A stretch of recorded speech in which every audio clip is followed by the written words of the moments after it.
My name is Russ Kilborn in the Department of English and Film Studies. Welcome to you all. I'm really grateful to you all for being here today. I am just going to introduce Dr. Imre Szeman, his talk, which is still titled Quitting the Habit, Fossil Fuels, Governmentality, and the Politics of Dependency, Energy Dependency. This talk is part of a lecture series that's brought to you by the Posthumanist Research Network, of which I am a part, and also with the generous funding from the Faculty of Arts in the English and Film Studies Department.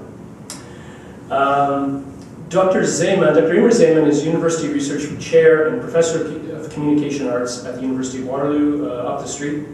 He conducts research on and teaches in the area of energy humanities, environmental studies, critical and cultural theory, social and political philosophy, and Canadian studies. Professor Szeman is best known for his foundational contributions to the emerging field of energy humanities, which applies theories and methods from the humanities to problems of energy production, consumption, and transition. The starting point for this work and for the analysis of petroculture is the question, what if oil is fundamental to the societies that we have now? Starting from this insight, Szeman's work has dealt with the problem of the representation of oil and energy, the ways in which forms of energy shape cultural forms, expectations, and values, and the role of the humanities in discussions of climate change and energy transition. Professor Szeman has authored, edited, or co-edited 23 books, as well as numerous journal and magazine articles, book chapters, special journal issues, and so on. He's also a sought-after speaker around the world. Dr. Szeman founded the Canadian Association of Cultural Studies, and I know because I was there, I actually witnessed that. It was very both bloody. And he co-founded the U.S. Cultural Studies Association, the Banff Research in Culture, and the Petrocultures Research Group. He's received several awards, including the John Polanyi Prize in Literature, a Kelly Emanuel Professorship, and the J. Gordon Kaplan Award for Excellence in Research. As usual with this lecture series, I leave it to the speaker to explain whatever they might mean by posthuman or posthumanism, if you want. Otherwise, you don't have to. I'll do it at the end. Dr. Szeman.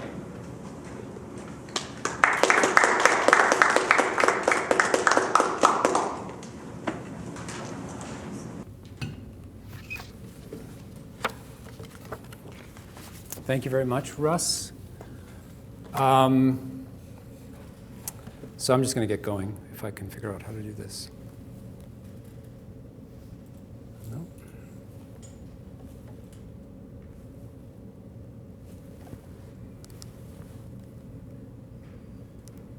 This always happens.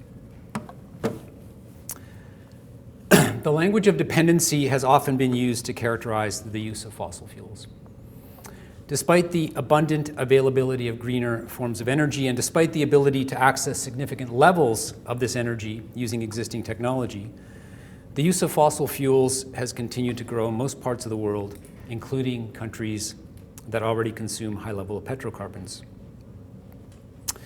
Dependency is intended to explain the lack of movement on fossil fuels, providing a rationale or motive for what can only be described as a frustrating state of affairs, given the existential threat generated by the continuing use of oil, gas, and coal.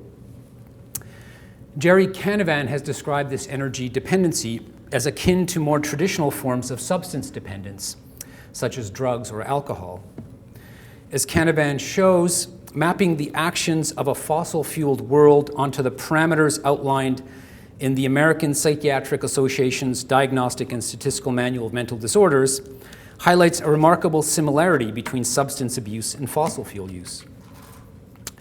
The last of the 7 criteria for substance abuse in the DSM-4 tells us that a key sign of dependency is that, quote, substance use is continued despite knowledge of having a persistent physical or psychological problem that is likely to have been caused or exacerbated by the substance, end quote. So it seems like an open and shut case. Fossil fuel users are something like heroin users, dependent on a substance that they know is killing them, but nevertheless unable to stop using it due to the pleasures it affords. So we have something like a dependency. And what I want to talk about here is the idea that has been circulated a lot, both in academic literature and some academic literature, but also I think in kind of dinner table conversation. And this is the idea of whether an energy habit the analysis of energy habit might offer us a way of understanding the specific character of fossil fuel dependency and the nature of the change it demands, as well as the potential ways to deal with this dependency. Is habit the point of entry into changing the way that we use fossil fuels, and thus addressing climate change? Habit involves sets of actions and practices that have become deeply embedded in daily life. In habit, the social and the individual, the psychological and sociological come together in a way that makes it a potentially valuable site for understanding the continued damaging use of fossil fuels. It also presents an intriguing site for possible interventions into environmentally damaging practices through the alteration or elimination of existing habits. Researchers have now engaged in myriad studies of the growing awareness of publics about the seriousness of climate change. One of the great frustrations of researchers is that such awareness seldom translates into action at the scale or with the intensity demanded by planetary environmental threats. Habit offers a solution to this frustration, or at least it potentially seems to do so. The idea of habit, once you start getting into it, one sees that it's been conceptualized and investigated within a wide range of fields, including behavioral studies, social psychology, and most notably, consumer studies. It's one of the places researchers turn in order to explain gaps in processes of change, such as the space between knowledge and action, knowing about climate change and doing something about it, for instance. The intensive study of habit in relation to the demands of energy transition and environmental change may be well-intentioned. But for me, it raises the question of what precisely is being identified as habit, and by whom and to what ends. And I also want to ask the question of whether there's something specific to fossil fuel dependency that makes habit the wrong concept through which to undo climate change. My argument here today is going to be that despite its apparent promise as a site of intervention on energy and environment, when it comes to the politics of energy transition, habit conceals as much as it reveals. It tends, I would say always, to evade the larger, more challenging structural and political interventions that need to take place to address fossil fuel dependency. So what I'm going to do is first assess habit and energy by exploring the terrain that exists between academic studies of habit up to and including Pierre Bourdieu's notion of habitus, a concept that Bourdieu developed to name a deeper and systemic coding of mental and physical practices into the experience of social life. I'm then going to problematize habit as an element of governmentality. If typical uses of habit turn out to limit, as I will argue, responses to climate change instead of enhancing it, thinking about governmentality via habit, it helps to expose some of the key operations of power in relation to practices of energy use. Habit does not get us to where we need to be when it comes to the use of fossil fuels and transitions to other forms of energy. Understanding precisely why this is the case tells us a great deal about where our efforts might be better focused. Okay. I've already given away what I'm going to talk about, but hopefully you can see why it's still interesting to take a look at habit and to think about why there's some emphasis on habit as a possible site of addressing, in this case, energy use, my particular interest, but climate change more generally. So providing an overview of studies of habit in this short amount of time I have here can be a daunting enterprise. In his 1993 survey of, quote, social, and the topic of his paper is called Social and Behavioral Aspects of Energy Use, Lauren Lutzenheiser reports that, quote, the role of habit in energy use has received little attention from energy researchers since persons in modern cultures are expected to know consciously what they're doing, end quote. In the intervening 2.5 decades, analyses of the intersection of habit and energy have proliferated. If Lutzenheiser said nobody's looking at this, since then, lots and lots of people have been thinking about energy in relation to habit. with studies attending to a range of topics from patterns of air conditioning use by office workers to the distinct ways of spatial knowing linked to different forms of mobility and their significance for policy about energy use. Lutzenheiser makes a distinction between unconscious and conscious habit to draw attention to the unnoticed quality of most daily energy-related actions, which can, in his words, hardly be otherwise if actors are to competently attend to longer-term goals, upcoming tasks, and higher cognitive functions, end quote. In more recent studies, a similar distinction has been drawn between routines and habits, repetitive, unreflective acts as opposed to actions that are both normative and shaped by social cultural practices and processes. Despite analytic distinctions of this kind, there remains a wide range of views on just what constitutes habit, in part due to the interest in habit that exists across a number of distinct fields.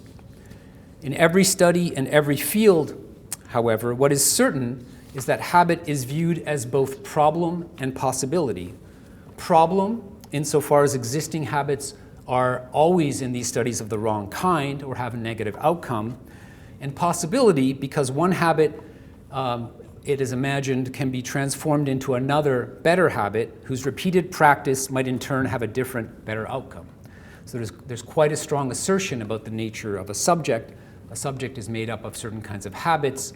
One can analyze what they are, potentially. One can make these endless analytic distinctions between routines and habits, for instance. How you distinguish what they are is, I think, difficult. But then the idea is of a subjective transformation from one set of habits to another, from ones that you don't want to ones that you do want. With respect to energy, the primary problem and sense of possibility are obvious enough. At present, the presumption is made that consumers use too much energy through the habits that structure their lives.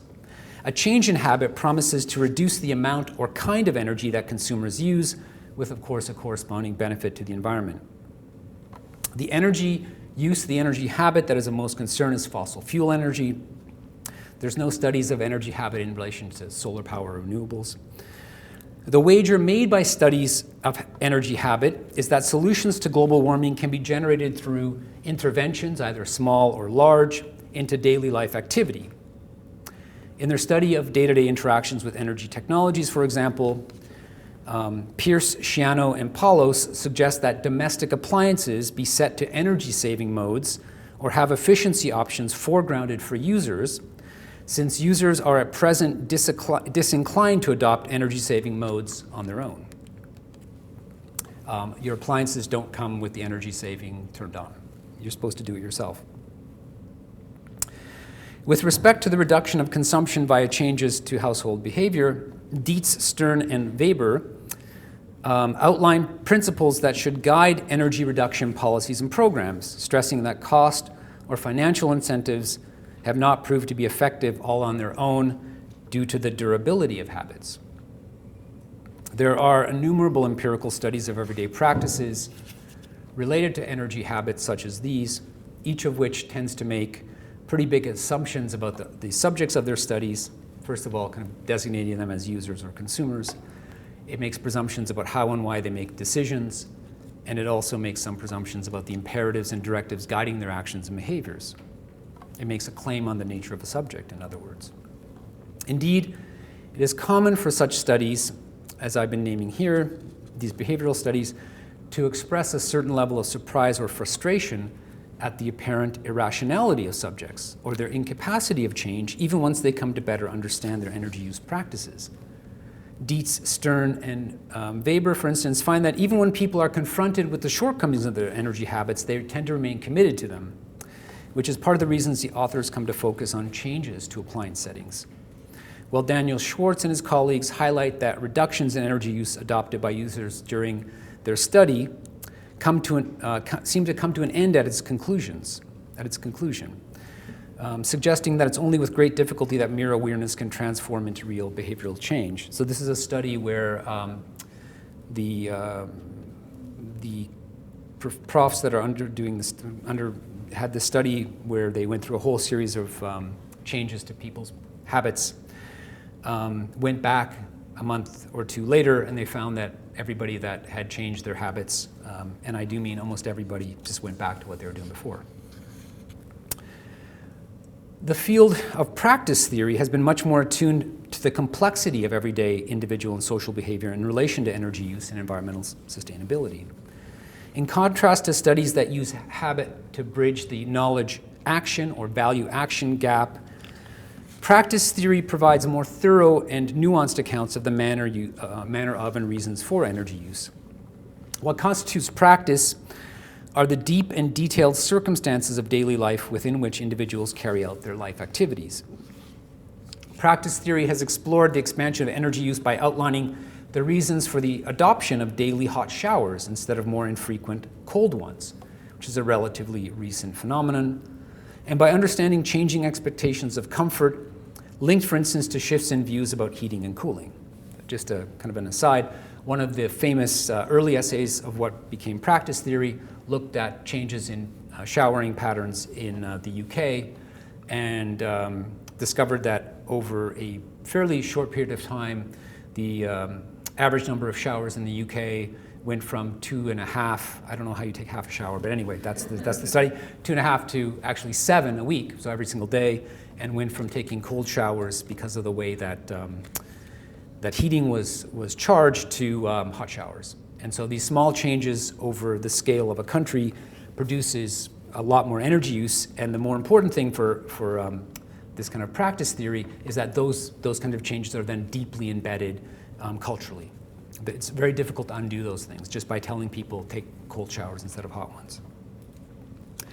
The insights offered by practice theory about the transformation and reproduction of habits of energy use have been varied and multiple, but all have emphasized the range of forces and conditions that shape energy habits, which extend beyond rational decisions about energy use to things such as comfort, predictability, and common practice. This makes it all the more frustrating that economic decisions made via the market, for example, through the use of carbon taxes, continue to be widely and popularly imagined as a primary way of altering energy behavior and reworking energy habits. The work of the social scientists who have had the most prominent role in giving shape to practice theory have helped us to understand, for instance, that once hot showers, what I've been describing here, become the norm of comfort and cleanliness, any increase in the price of natural gas used to heat water for showers seems to have no effect and doesn't certainly have the hoped-for effect of decreasing the amount of hot water used.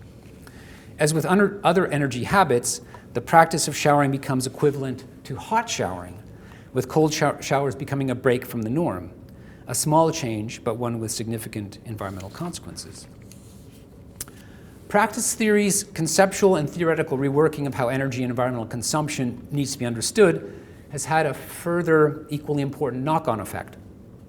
By taking practices rather than individuals, citizens, societies, social groups, or even socio-technical systems as the unit or focus of attention, the elaboration of the precise configuration of habit tends to shift focus from consumption, which is what we see in many studies of habit, and I think in common understanding of habit. So that is, habit is individual, autonomous, and discretionary.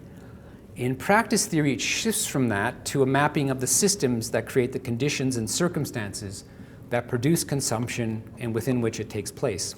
In other words, the site and act of individual consumption in practice theory quickly becomes much less important, and in fact kind of somewhat irrelevant, becomes much less important than an understanding of the larger social system of consumption. So any individual study becomes a synecdoche for the larger system of energy use. So it's in this context that the work of Pierre Bourdieu in the study of energy habits and practices should perhaps come as a little surprise. In its analytic aims and outcomes, practice theory bears at least a family resemblance to Bourdieu's concept of habitus.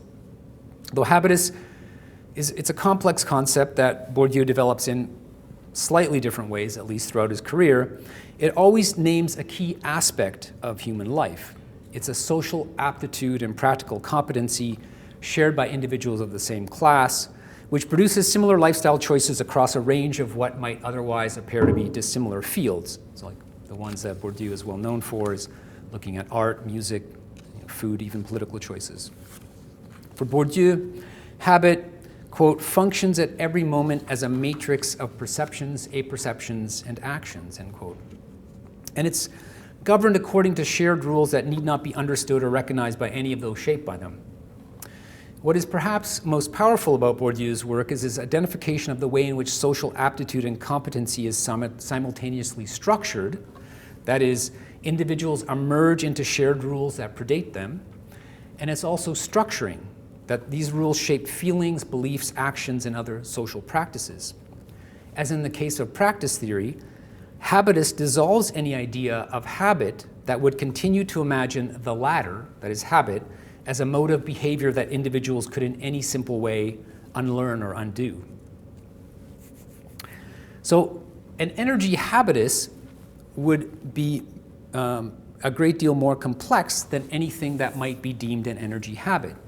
Something that might be seen as a bad energy habit, running the dishwasher at the wrong time of day, or using power to cool or heat home or office excessively, is just one element of the larger set of dispositions captured by the concept of habitus.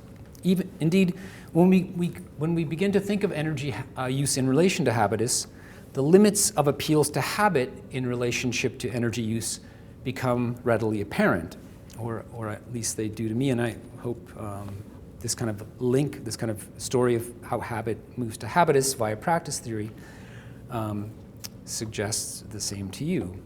On its own, habit continues to allow us to treat the dispositions of habitus, or the complex orientations of practice, as, in the last instance, a matter of choice.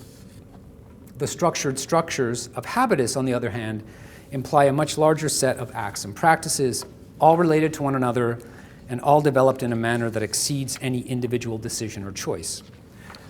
So this isn't to say that users don't matter, energy users don't matter, or that their specific energy habits don't tell us something about how energy is used, but it does suggest that the point of intervention to alter or intercede in the actions of users is probably elsewhere than in relationship to personal or individual acts and practices.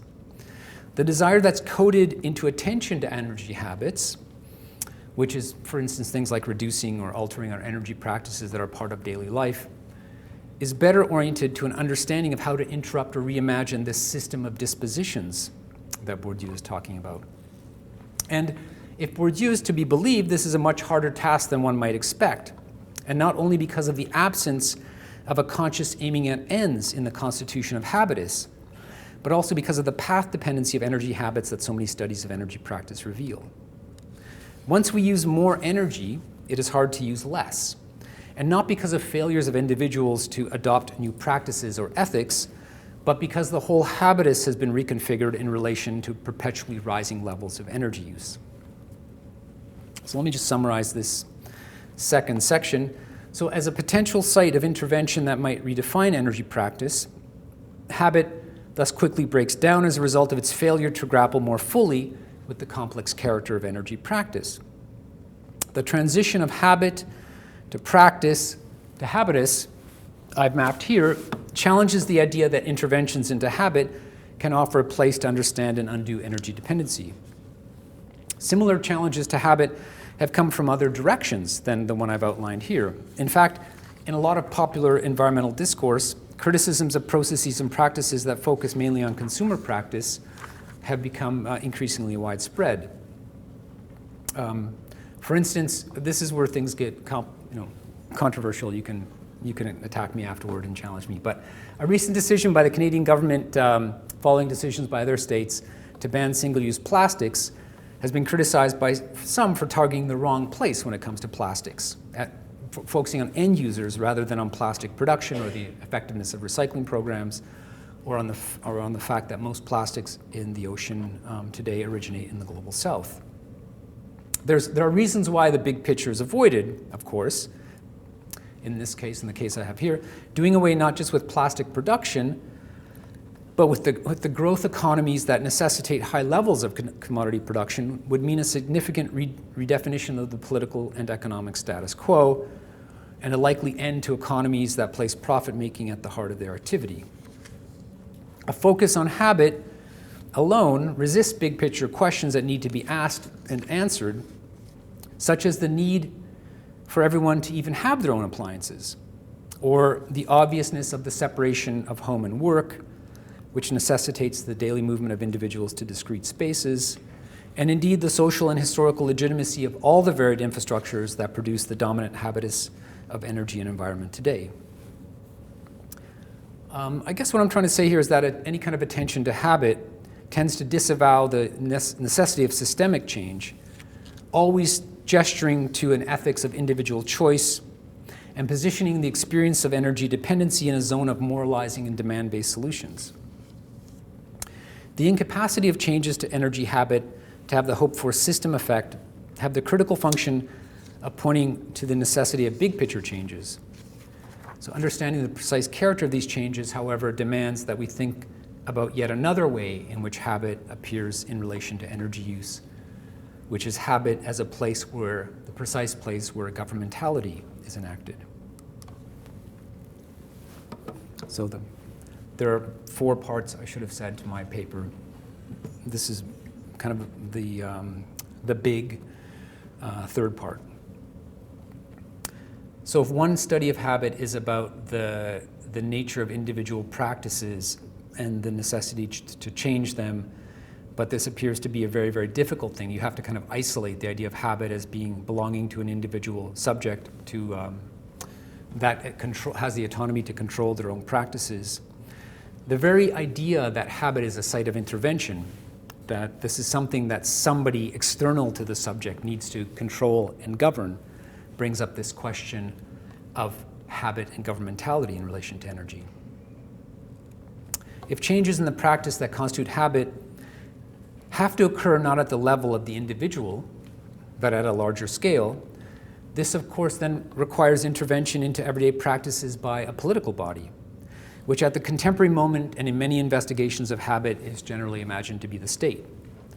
The shift to the state introduces another idea of habit in relation to fossil fuel dependency, one related to the sense that I've already discussed, but with important differences in the relation of habit to system, power, and politics.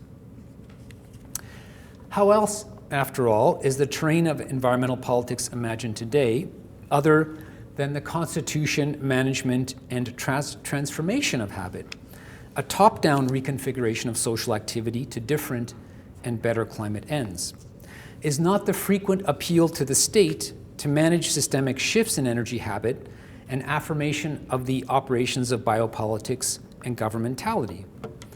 What Michel Foucault names bluntly, this course never works, at the beginning of Security, Territory, Population, one of his later lectures, as the set of mechanisms through which the basic biological features of the human species become the object of political strategy. What ties the contemporary state and the subject together are the various practices by which populations are governed for political ends.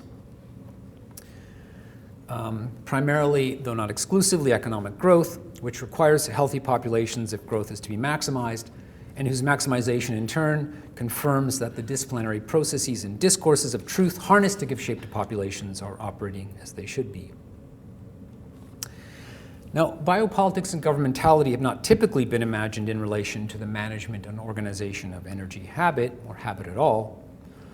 Foucault understands governmentality in a much broader way, of course, both as the ensemble formed by institutions, procedures, analyses, and reflections, calculations, and tactics that allow the exercise of this very specific, albeit very complex, power that has population as its target, with political economy as its major form of knowledge, and the tendency, the line of force that for a long time and throughout the West has led to the development of a series of specific governmental apparatuses, appareils, on the one hand, and on the other to development of a series of knowledges, savoir. While habit may not account for all the processes by which populations are managed through governmentality, the cultural critic Tony Bennett makes a strong case in a recent essay for why it's impossible to understand power without seeing it in relation to the political organization of the habits of modern populations. Bennett describes a modern habit system, which he describes in this slide, and I won't read out. I'll let you read it while I read the rest. And governing by habit via this habit system is something like a contemporary variant of Foucault's description in Discipline and Punish of the organizing power of repetition in social institutions such as schools and prisons. In his analysis of the habit system, Bennett is more intrigued by the process of self-governance and the manner in which it has also become a mechanism of control and the exertion of power.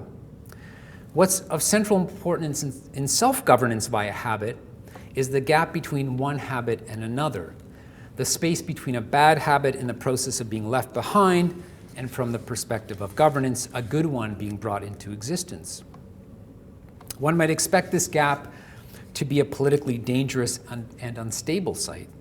The undoing of one set of habitual practices, perhaps long taken to be simply the way things are, a habitus, and the process of creating a new set of habits is potentially a space in which certain kinds of freedoms might be able to be asserted and challenges made to the existing system. However, Bennett argues that the open character of this gap has now been incorporated into practices of governmentality in a manner that not only defers the potential political opening it represents, but harnesses it, transferring the work of changing habits from state to individual, even if ultimately still organized and directed from the top down. This narrative of the politics of habit is in accord with accounts of the development of the entrepreneurial self of neoliberalism, a self perpetually engaged in various forms of self-development and self-management within the operations of contemporary governmentality. The gap of habit now provides, and again these are Bennett's words, a range of authorities with a locus in the subject to which their expertise and the technical means of applying it might be brought to bear by inducting those subjects into directed programs of change in which the capacity for self-reflection produced by the gap is harnessed as a key resource. What might have once at least potentially been a space for freedom that allowed for the analysis and reshaping of inherited dispositions, in terms to which Bourdieu's notion of habitus draws attention, has now become a key site of modern governance, management through the self-management of subjects, a supposed freedom to constitute new subjectivities that is always already guided by forces of governmentality. Now, as an aside, I read recently in the Wall Street Journal, I don't usually read the Wall Street Journal, but anyway, the Wall Street Journal, it was describing, this seems kind of jokey and frivolous, but it was describing the contemporary midlife crisis. And the contemporary midlife crisis is not about buying a fancy car, as General Motors knows, because their profits are declining. It's about taking up yoga and trying out keto diets and going on retreats. And this is actually the kind of self-management that is being described here. This is not something that the state tells you to do. It's not in the mechanisms of the state, but you make sure that you're healthy and productive for capital by doing these things that seem to be certain kinds of self-development and that are important for the self in certain kinds of ways. It's not all that it is, but this is the kind of thing that I think Bennett is pointing to. So my intent in highlighting habit as an important mechanism of governmentality is not only to draw the attention to the limits of any understanding of habit that doesn't attend to the operations of power contained within it, whether in its figuration or reconfiguration. The point's also to ponder what I see as a key question related to habit and energy. Why so little has been done by states in relation to habits of energy use to date, given the way that habit can be employed as a site of governmentality, both externally, that is governed by, and internally, the self-management of populations. If fossil fuel use is ultimately a deadly addiction, a dependency that we don't want, one that would be better done away with, why not engage in the large-scale modification of habits and practices of subjects through the operations of self-management or through other instantiations of state power? In short, if governmentality is as effective a program of power as Foucault Bennett and others suggest, perhaps especially in its neoliberal variant, why don't governments start the process of undoing fossil fuel dependency by systemically reimagining the habits that sustain this dependency? The existential threat posed by continued practices of energy use in the global north, and by both the desire and necessity for expanded levels of energy use in the global south, would suggest that there would be a much more intensive use of habit and of governmental practices more generally to manage levels of energy use, especially fossil fuel use. That this hasn't happened with anywhere near the level of intensity demands an accounting, and one, I think, beyond the quick and easy gesture to the current significance of fossil fuel extraction to economies, or the power play of oil companies to keep their interests politically front and center.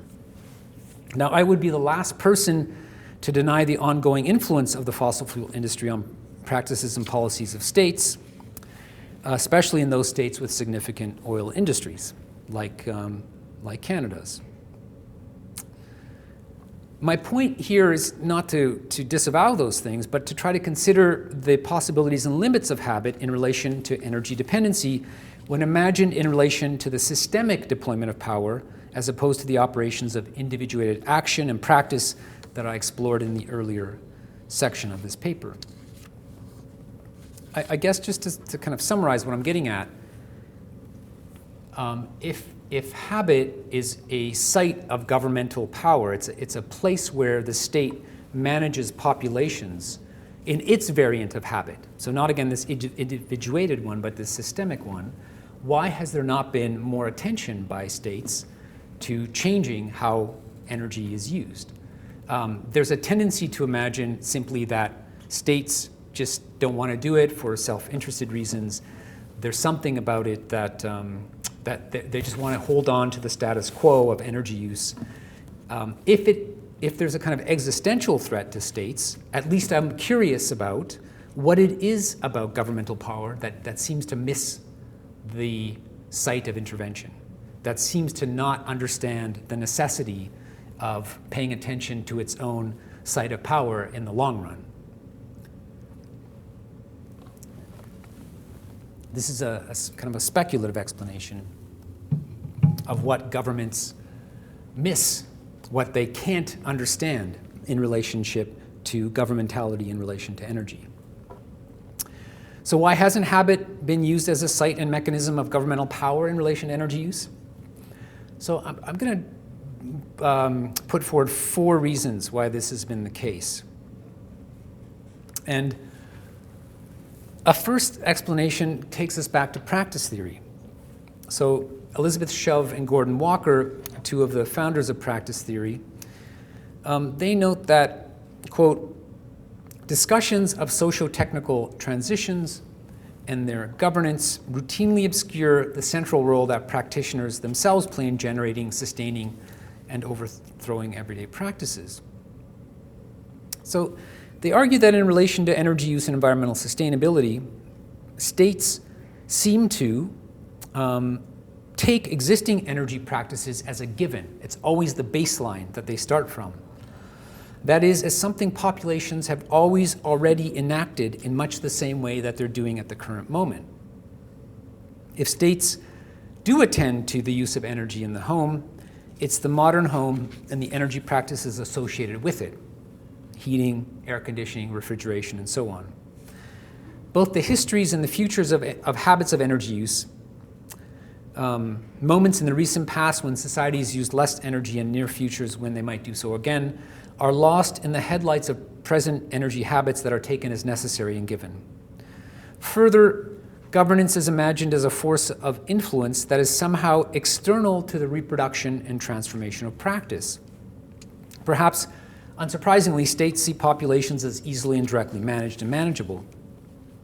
Shove and Walker argue that governance should be alert to energy practice as opposed to habit, which means that being attuned to, quote, how consumers, users, and practitioners are actively involved in making and reproducing the systems and arrangements in question, end quote. In short, one of the framing limits of governmentality enacted by a habit is that the latter constitutes far too crude of an understanding of the complex organization of energy practices.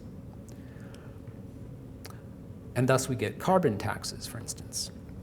One of the appeals made by practice theory to governments, and Chabot and Walker have done this repeatedly to the UK government, has been to be attentive to the full complexity of energy use if and when they undertake interventions into habit. The failure of some of the programs that states have enacted regarding energy use to date indicate that they have not taken this kind of suggestion to heart, preferring to make use of schemes to get subjects to, for instance, purchase electric cars or higher gas taxes to refrain from fossil fuel use. Actually, neither of these exist in Ontario, but nevertheless. The ongoing increases in fossil fuels in almost every polity around the world, still to this day, suggest that these programs and ones like them have had nothing like their desired effect. So whether systems of governmentality can truly attend to the complexity of practice regarding energy use instead of some kind of simple idea of habit, that's kind of one point I'd like to make. A deeper one is whether governmentality is a mode of power that is attentive to energy specifically and the environment more generally at all. One of the key points to which a number of critics in the energy humanities have drawn attention is that energy per se has proven to be a blind spot in cultural, social, and political narratives of the constitution of modernity. This gap or absence is not merely a scholarly limit, but a component of the broad sensibility of what constitutes the social and what doesn't. And it's an absence that exists within governmentality too.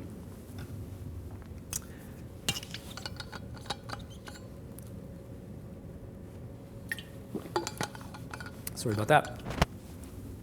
So put simply, practices of governmentality have never had to figure energy as an element of the operations of power, because we moderns tend to understand energy as simply an external input into social life. It powers the social, but isn't understood to have a fundamental role in shaping every aspect of it.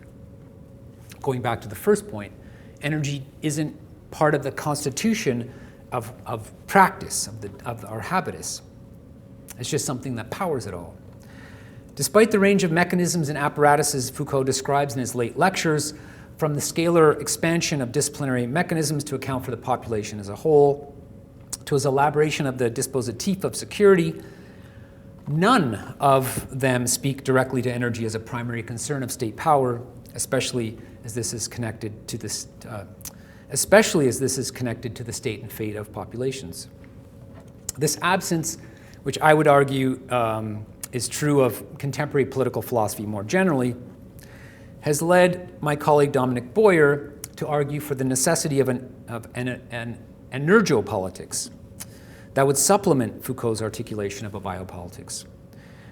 By already insisting on the, and these are Boyer's words, quote, the complex operation of modern states and modern power that have always sought to control and capitalize on the transformational power of energy, end quote, energopolitics offers scholars a sharper sense of the operations of biopolitics than states themselves have been able to represent to themselves.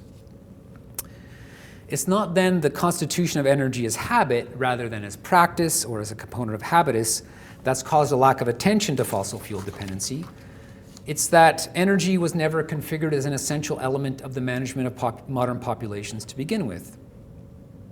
But there's a third reason as well that I want to draw attention to for the inattention of governmentality to energy, a related gap or absence in the operations of biopolitics that has an impact on the constitution of habit as a site of environmental politics. The anthropologist Hannah Knox offers a fascinating account of a new concept of the population that has recently been developed in relation to climate change. She writes, I'm always checking because I don't know where I am in my slides. Unlike analyses of society which emerged out of the discursive operations of social statistics that themselves constituted the population as a meaningful site of governance, climate scientists appear to have produced the population inadvertently through their analyses of material processes. So let me explain what this means. Well, there are two populations in the world at the present time. The first are those sets of populations, typically within existing nation states, that have been constituted through political projects of statistical aggregation, okay, typical site of governmental power. But the second is a planetary population outside of the nation that Knox describes as an empty population, one which belongs to no specific state project, but is nevertheless the only available interpretation of the causes of a particular material effect, which is climate change. To be clear, planetary is only empty from the perspective of existing forms of governmentality, which have been configured in relation to specific populations and not the global population in general. The effect of this empty population on political intervention with respect to energy and the environment is significant, as we all know. While population has constituted the principal site at which states configure power, knowledge, that connection, and it's also the principal guarantor of their political authority, this empty population that relates to climate can't be figured as an issue, or right now it can't be figured, or it's difficult to configure it as an issue or problem within extant practices of governmentality. The population of the entire globe is outside the purview of states. And yet, it's this population that necessitates a radical change to energy use, including more politically just uses of energy than exist at the present moment. I think it's important to remind ourselves that it's just not the case that everyone everywhere needs to use less energy, because right now there's a significant inequity in energy use across the planet, which has meant that most people, far from using too much energy, have used too little and need to consume more. It may well be that one of the fundamental desires that underwrites environmentalism, which I think amounts to something like a biopolitics organized in relation to species or to life itself, a hope for a system of political management that incorporates the environment and energy into its calculations of the health of the entire planetary group of creatures under its charge. Perhaps we can come back to posthumanism there. This hope that environmentalism has, this kind of imperative that underlies it, that some big other will manage a planetary population, both of humans and others, it may well be that this hope fails to grasp the limits of existing biopolitics. What is needed is a different form of political organization that begins at the level of the planetary, rather than hoping to adapt existing state systems to it. So these 3 points, which are the complexities of practice, the absence of energy from the constitution of governmentality as a practice, and also empty populations that can't be governed or that don't have a mechanism of governmentality. These offer a range of epistemic, ontological, and political limits when it comes to why governmental systems have not tried, or have tried in a very limited way, to manage energy via interventions into habit. And again, not habit in terms of individual practice, but in terms of reshaping populations, why they haven't done it with anything like the intensity one might have expected. But I want to draw attention, or make a fourth point. Even if practices of governmentality could attune themselves to what Knox describes as the empty population of the planet, the deep interventions into energy habit that this would demand threatens to open up gaps within which the legitimacy of existing systems of power might be fundamentally challenged. I think when it comes to energy, the gap within the habit system described by Bennett has yet to be domesticated, and it's yet to be rendered safe for power to alter the actions of its populations. So it's not a site, this kind of gap is not a place where, when it comes to energy use, it's not a space that there's any kind of self-management of populations, and there's a kind of way that there's a timidity about opening up this habit system because of the anxiety that it might produce challenges to state power and questions about how and why populations continue to be structured by states. The kind of challenges I have in mind are ones that demand a wholesale accounting from existing systems of power of the rationale for their continued existence in light of their climate and environmental implications. And I think we see such challenges emerging from multiple sites and a range of communities, including indigenous groups, activist groups with a global presence, such as Extinction Rebellion, and even something like the School Strike for Climate movement led by Greta Thunberg, recently described by OPEC as the greatest threat to the oil industry. Energy habits can be dangerous to change, since changes to so fundamental a component of the social and economic can show the constitutive routines and habits of quotidian life to be sites of governance. In the process, the shape of everyday life is also revealed as contingent as opposed to necessary. The incapacity of existing forms of governmentality to address energy use in anything more than a limited way is in part a strategy to maintain the status quo, but it's more than this. For the reasons that I point to above, state-based governmentality has difficulty recognizing energy as a systemic element of contemporary capitalism, not, again, just a fuel for a system of power that could be replaced by another fuel source, but as a constitutive element of it. This lack of recognition means that large wholesale changes to energy habit of the kind that would be required to substantially address climate change have been largely avoided, since attempts at change cannot be confidently managed in a manner that might affirm and legitimate existing forms of power. Fossil fuel dependency can be narrated as the persistence of ways of being and belonging developed in relationship to a specific energy source. It's hard for power to break its own habits of power and rewire the habits of fossil fuel use because it doesn't have the mechanisms to fully understand its dependency. What is required are new modes and models of governance more fully attuned to the implications of continued high levels of energy use within states for the population of the planet as a whole. So moving on to my last section. Once again, habit offers a tempting site at which to imagine an effective intervention into energy use. I think we often understand it as an actual material way of mitigating our dependency on fossil fuels. All one needs to do, it seems, is to understand which energy habits are bad ones, develop models about the relationship between attitudes and behaviors in relation to them, and create mechanisms to shape either attitudes or behavior or both. So convincing consumers to take one less shower a week or to ride the bus to work from time to time definitely limits the amount of energy used on the planet. But as I've argued here, the problem of this view of habit is not only that it constitutes too simple a view of the operations governing practices of energy use, or that its emphasis is on end consumers, or that in its emphasis on end consumers it misses the far larger contribution made by producers to global emissions. The problem is also that this focus on habit domesticates and rationalizes current practices of energy use. The incorporation of the Friday bus ride and the occasional cold shower has an unfortunate effect of legitimating the energy practices of the rest of the week. Finally, changes to habit have the effect of limiting or negating a discussion of the deep systemic changes that are needed to constitute genuinely new practices of energy. That is, social practices that might in fact be sufficient to alter the dominant sources of energy used and so change carbon emissions too. And I suppose always this comes back when I think about changes of energy, what constitutes energy transition.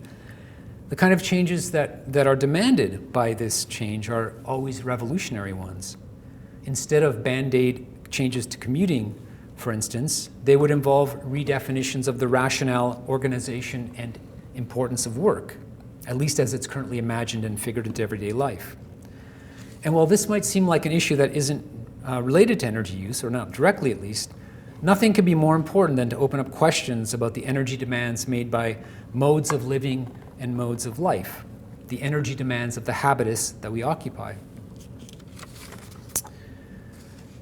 Habits is a mechanism that permits existing forms of power to manage the consequences of the use of energy, fossil fuel use, in a limited way, while also affirming and legitimating larger mechanisms of governmentality.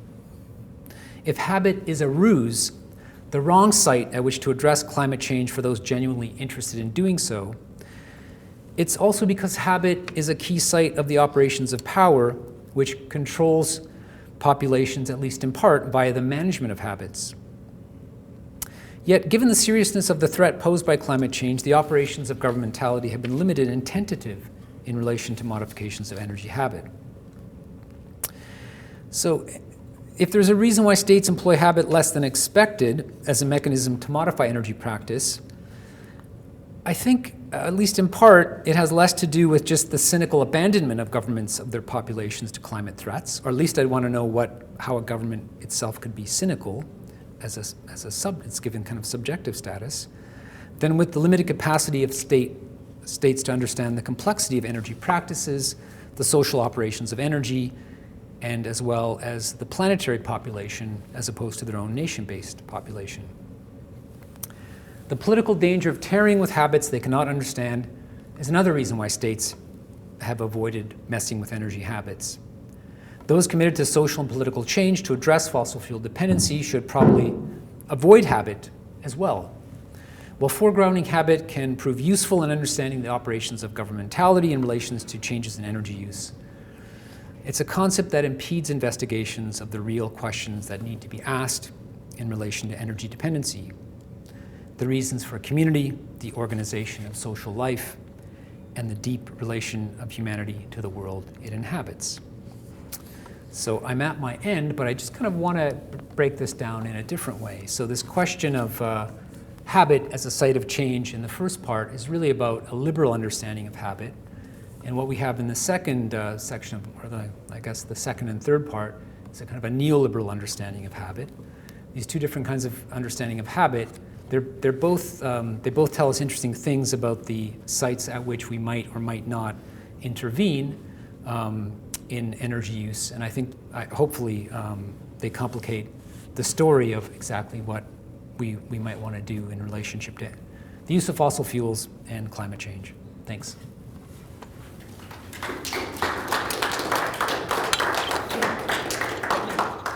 Imre, so I think we have plenty of time for any questions you want to pose to Szeman. I'll let you. Please. Yeah, I'm wondering if you would go along with my kind of cruder synopsis of one of your major points. Yeah, please. Crude is good. Okay, so these people that are producing these studies to do with habit, that are theorizing habits, what are the mechanisms that can be used to try and change things, and so on with regard to energy, actually, no matter how rigorous their studies are currently, no matter how clearly articulately they're expressing their ideas, they're actually producing ideological mystification. They aren't part of the solution, they're part of the problem.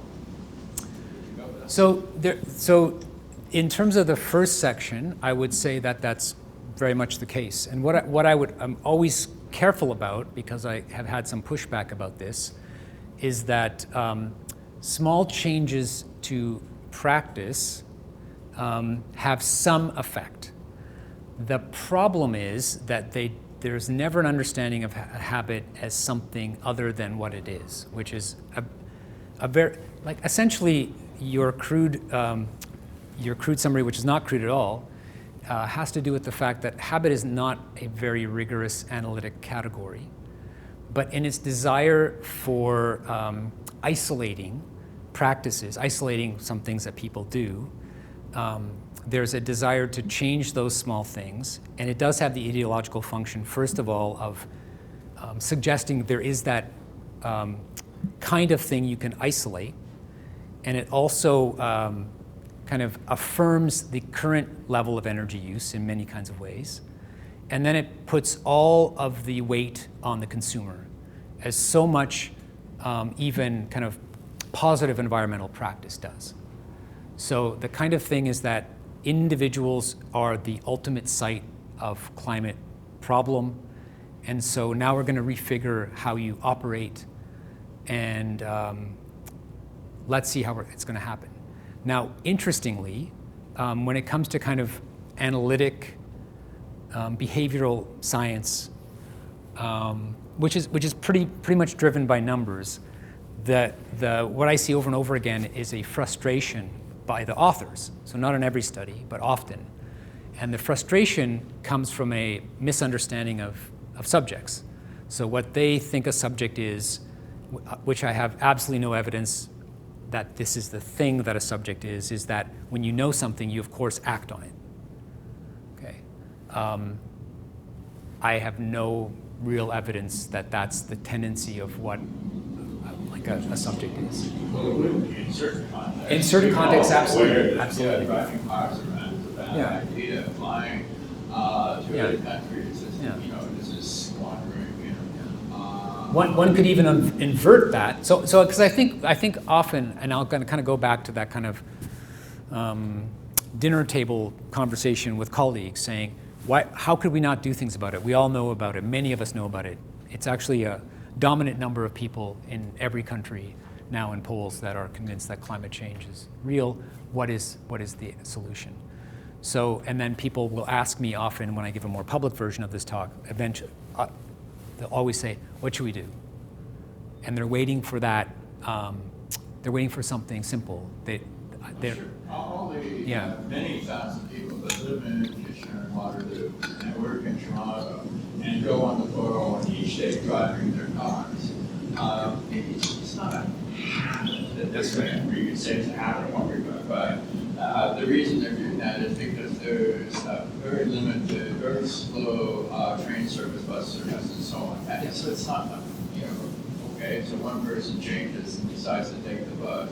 There aren't enough buses that it could possibly offset and change the situation. So what I will say, so these other sociologists and anthropologists that still do attend to habit, so they want to isolate some kind of practice, what then interests them is not that you can undo it, but that it seems to, every change seems to be become deeply sedimented, more deeply than one would expect. And so for them, they both want to criticize these other ideas of habit, but they also suggest that it's very difficult to undo the thing we imagine as a habit. So the example of the showers, or the example of driving. And it's because of how deeply it's connected to ideas, in the case of shower, about what it is to be in public, what it is to be professional, let's say, how you want to be around your friends, all these kinds of things. And so then the kind of thing that would be some pressure on the part of, again, some environmental groups to do certain things differently at the site of habit is, again, the wrong place to do it. So some of this is a critique about the practice of habit study. Some of it is actually about some tendencies within certain kinds of environmental movements that want to undo or want to address some of the consequences of energy. So there's that side of habit. And then I guess the other thing I'm pointing to is there's always this kind of an appeal to somebody to do something, even at a systemic level. And that tends to be, whether it's named as such or not, tends to be the state. And that's on the, even people that are kind of on the left of the environment. They're waiting for some state, a better configured state, a different kind of state in terms of its ideology, to do something. And I guess what I was saying there is the function of a state is in fact always to manage populations, and it's interesting that one would want to cede that to the state to then shape you however you want to do it. Now, I guess the second point is that I wanted to make in many kind of break it down is that in a very simple way, my crude thing would be like states seem to not really understand energy. They have departments of energy. They have energy policy. In terms of their actual function, they don't know how it constitutes broad social life. Of course they know, but they don't know it functionally. They don't know it in terms of where they're going to intervene. Okay? Some of that is bad practice, right? So you could say, let's build a better mass transit system. Okay? That's always, there's reasons why that doesn't happen. Some of that has to do as a result of a neoliberal shift, less taxes, but some of that it actually goes beyond that, which is just that it's hard to know how to do that at scale in a way that's going to affect the habit of the subjects that you have in front of you.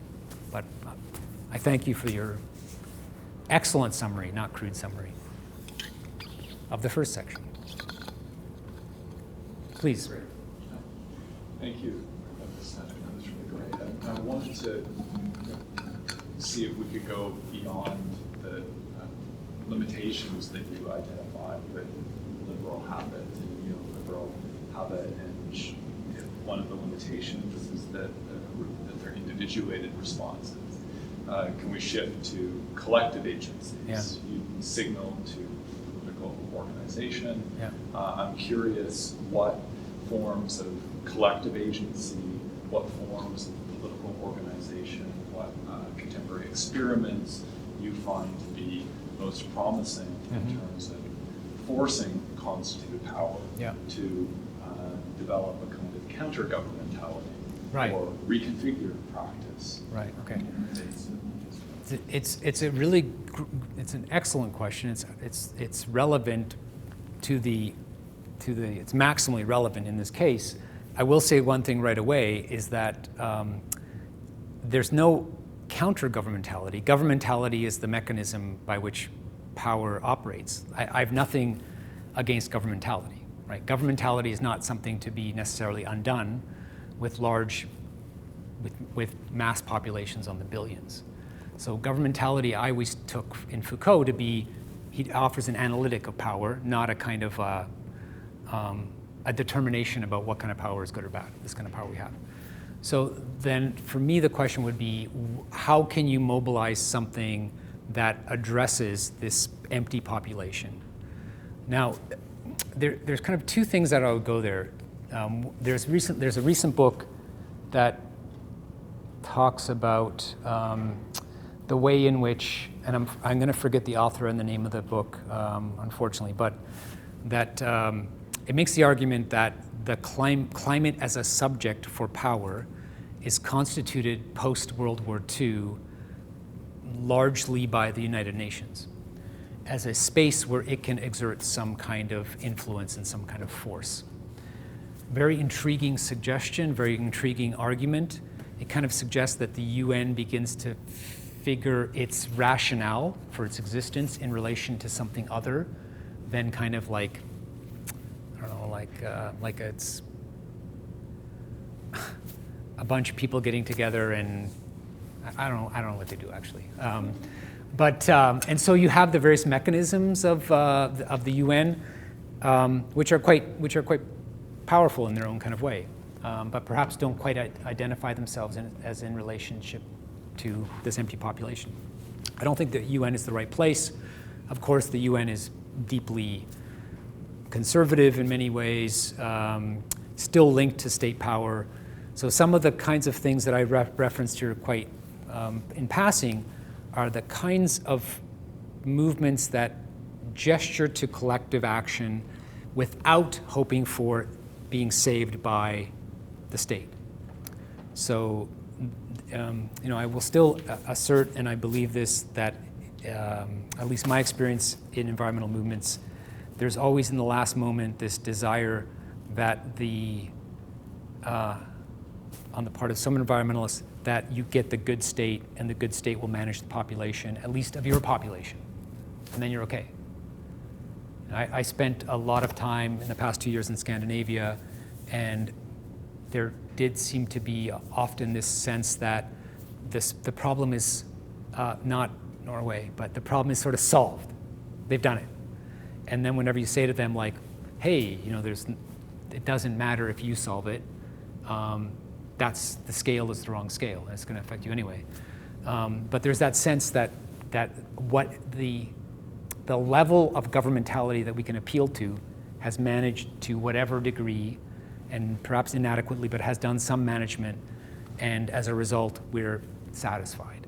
There's still things to be done, and so on. And it's deeply depoliticizing. The kind of more forceful gesture is to just completely reject current modes of governmentality in favor of something else. It actually kind of mimics a certain kind of an earlier mode of international revolutionary discourse. It can't possibly be on the same mechanisms. It's going to have a different politics actually, because it's in relationship to climate. Everything else would still have to be worked out. But I do think some of the success of the school strikes for climate and the Extinction Rebellion, and the impulse of both those movements to understand that the place of appeal is not to government, but to populations in aggregate is very, very compelling. So I have there isn't the right kind of movement, and in some ways it would have to be politically more revolutionary than these movements are. Some aspects of Extinction Rebellion might be, but yeah, that's the best I can offer you.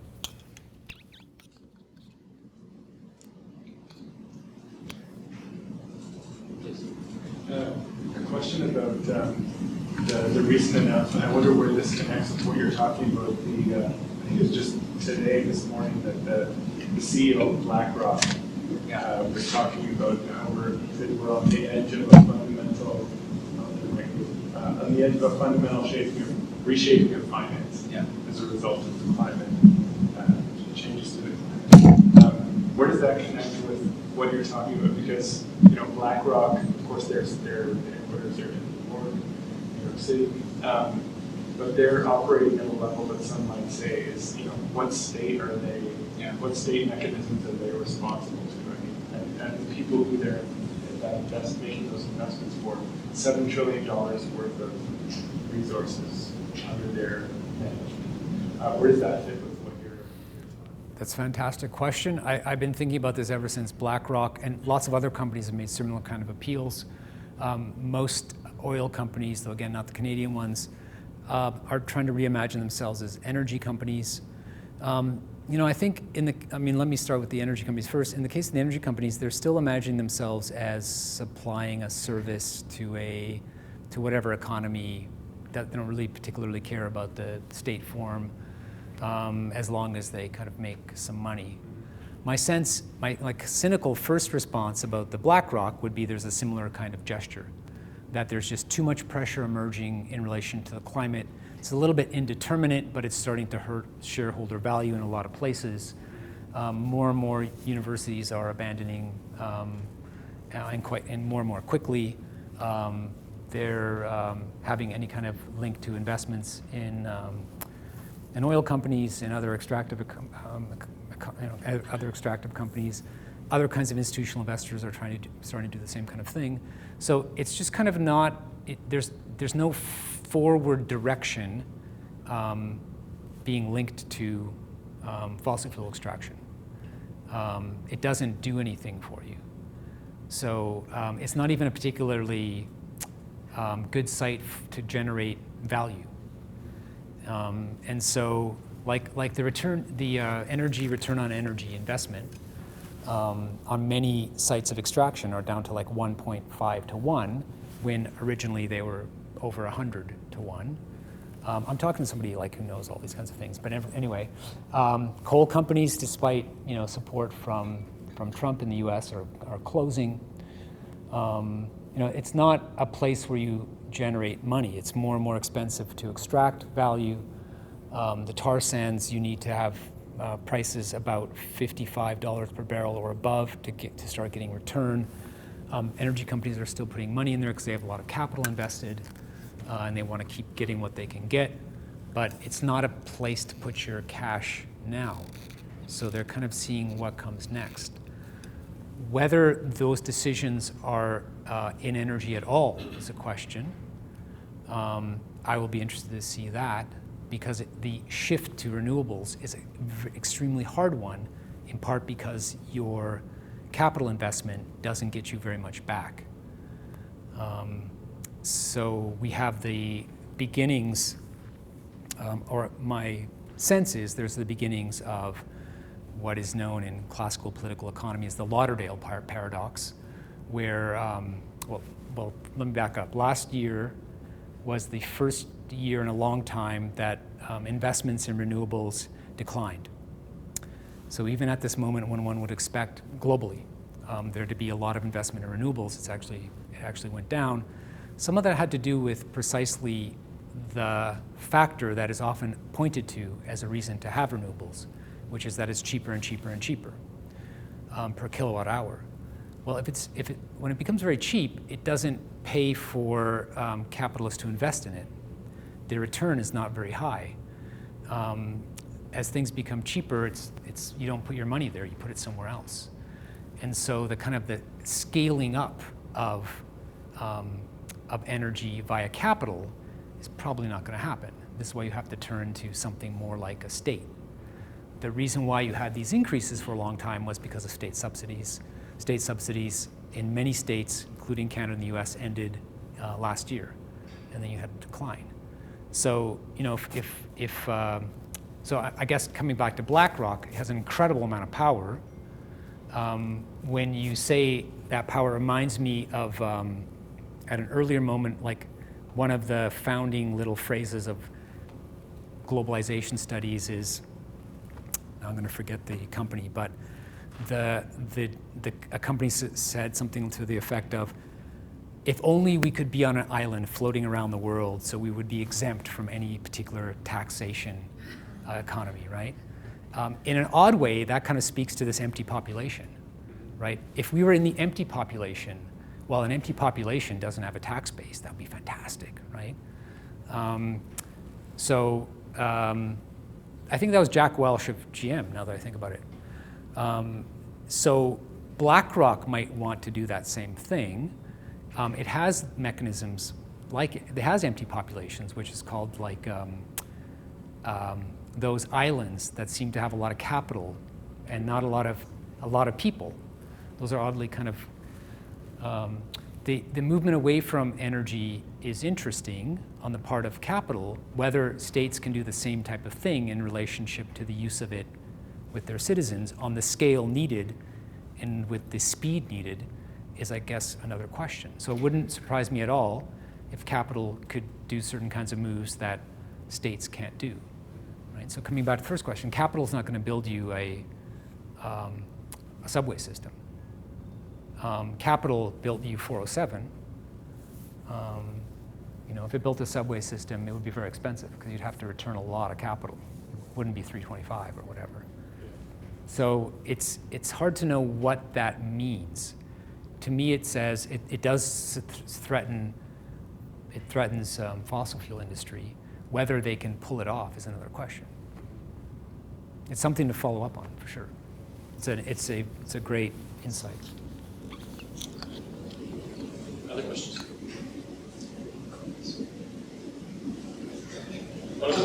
Please. Okay. Another crude summary. Yeah, this is. So if we look at Australia right now, Yeah. by their kindness, I think he absolutely mind-boggling that Yeah. in the face of the calamity that is right before them, and he battling on stuff about cricket and so on, and basically seems fully enthralled to the coal industry. Yeah. And now, it seems in the longer term, it won't be sustainable, and Yeah. even the executives in the coal industry probably are aware of that. Yeah. They certainly are in the U.S. But there is a time frame that capitalism can act on, and it's short. Mhm. And I'm thinking that might be one of the key problems. They can know they're sort of committing slow suicide, but in the shorter term, they have to act. They're going to keep doling out money to political parties, to Yeah. deniers, and so on. Yeah. So yeah, the part of this paper I was nervous about is this, or that I think has to be done with nuance, and I hope I did it, is the suggestion that states aren't influenced by capital. So that's plainly not the case. I remember the moment the last Canadian election was announced, the very first thing that Andrew Scheer did is spend a day in Calgary with all of the oil executives, not in secret. So, well, that told me something about who wanted to be represented. Right now I'm reading a history of the East India Company for another project, and it's interesting the degree to which this author says the East India Company invented lobbying. at the degree to which they had the British members of the British Parliament under their control enabled their extraction practices to happen en masse, no doubt about it. So that kind of sense of control and also of ideology, right? Both the Australian government and the Trump government have ideas about what constitutes, like I can't say that they're actually committed to coal. What they're committed to is what they imagine coal constitutes as a status quo. So they don't know what it means to not have that. And I do think there's some sense of danger about that. Now, part of what you're saying is like capitalists get out of the business of fossil fuel. There too, I don't know, I'm surprised by it that it hasn't happened more quickly. And I do think it's just about capital invested and capital return and difficulty knowing what you do with this cash when renewables are too cheap. So Shell was has very clear and interesting future projections, and a unit that has been doing that for a long time, and kind of almost invented scenario planning. And in those scenario plans, some of them are indicated quite quick movement away from fossil fuels, which seem to be against their own interests, but they want to not miss out on what's going to happen. But when it comes to kind of actually investing in it, it's an absolutely pitiable amount that they have done to try to figure out what that means to them. It's like not even 0.1%, very little amount of money. And again, it's kind of about capital, just kind of fixed capital and what you're going to do with that. So kind of coming back to the case of when these governments don't act, I think a government is more of a complicated thing than the tendency to imagine as driven by personalities.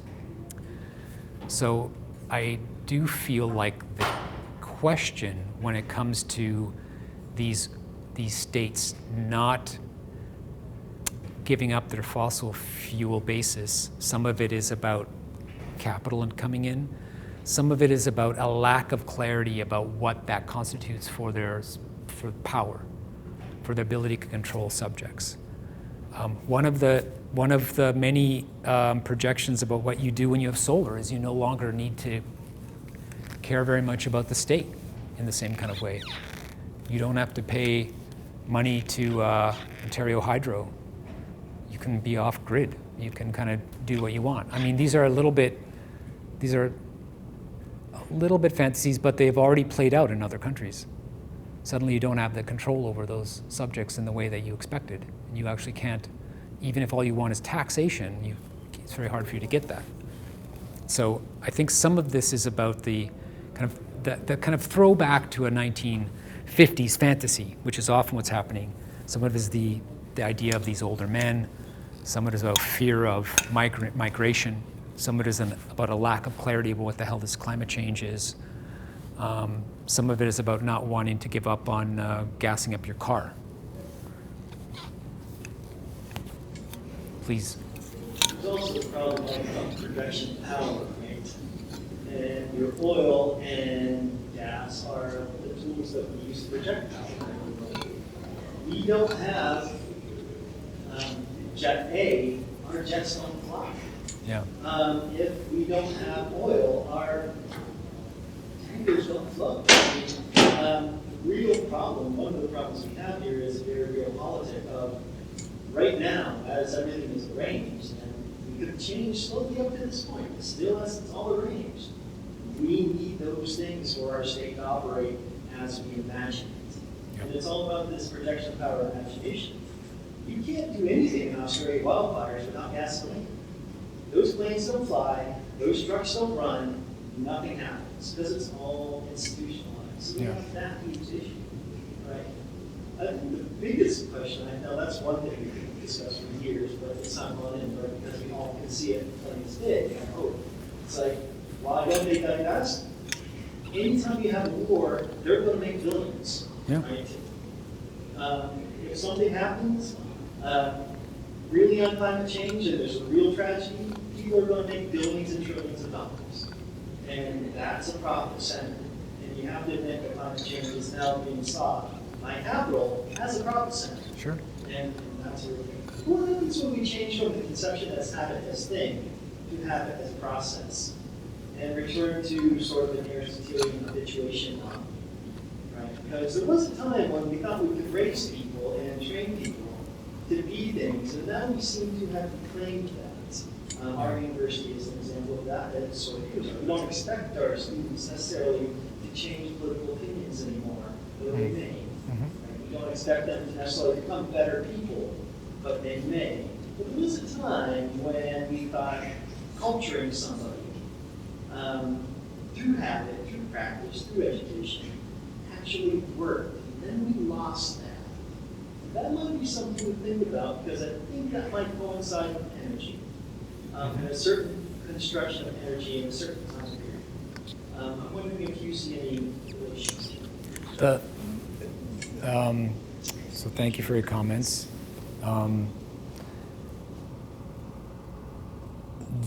If it's the case, and I would have to, I would always make a strong but not deterministic link between any kind of process that happens during the fossil fuel era, and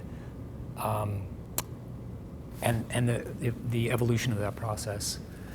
If it's the case that the ability and the imagination of a state, of a system, to organize habit comes in relation to fossil fuels, and the move away from fossil fuels means you can't quite do that, that's interesting to me, and then I would say I'm not quite sure what that means for, well, it kind of confirms part of what I'm saying, which is that states then don't want to mess with that too much. So something that one of my students did is remapped Althusserian categories in relationship to fossil fuel era.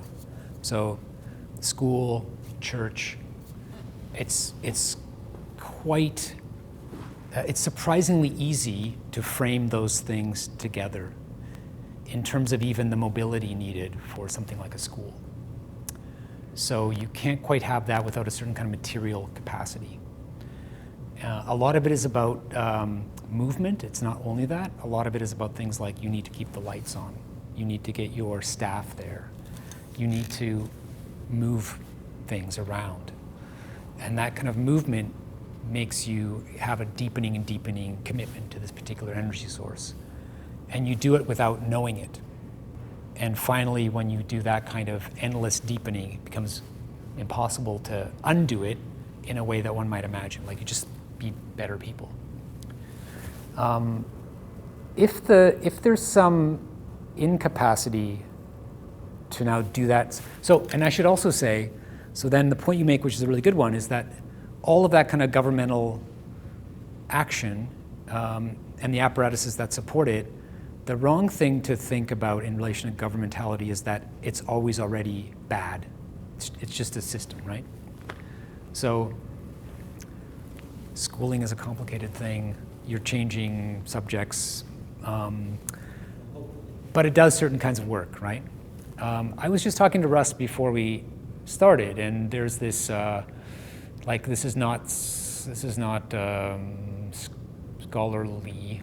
This is anecdotal, but there does seem to be, but many of my colleagues in different parts of the world have had a discussion about the changed character of a classroom.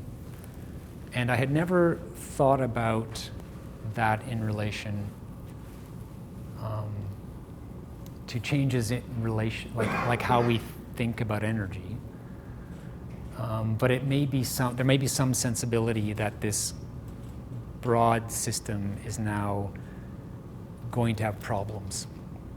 And there's going to be, and that kind of acculturation and participation in a social formation is teetering on an edge, and you're going to have those kinds of things that many cultural critics have been pointing to, where you're going to have quite clear social divisions. You know, those of us in this room can cite the 1%, the 99%, but now it's going to be quite clear that this is the social is a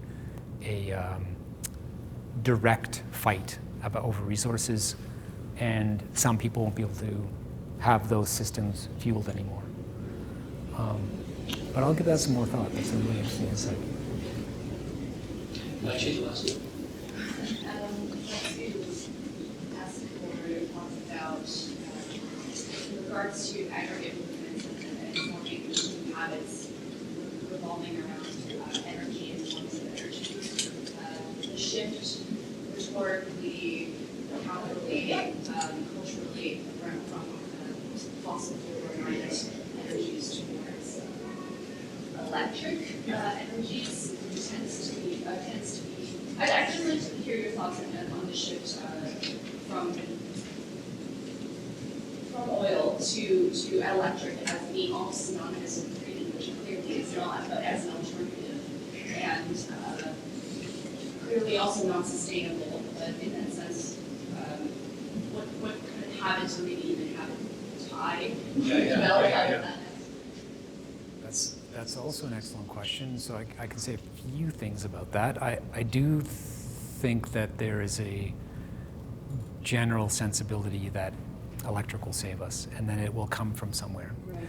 There was an interesting study done about electric car use in Canada as of last year, and the result was that in 5 of the provinces, it was worse to have an electric car than to have a efficient gas-powered car as a result of generation of electricity by coal. Also in terms of CO2 production. So that gets kind of buried. So you're right to have that anxiety.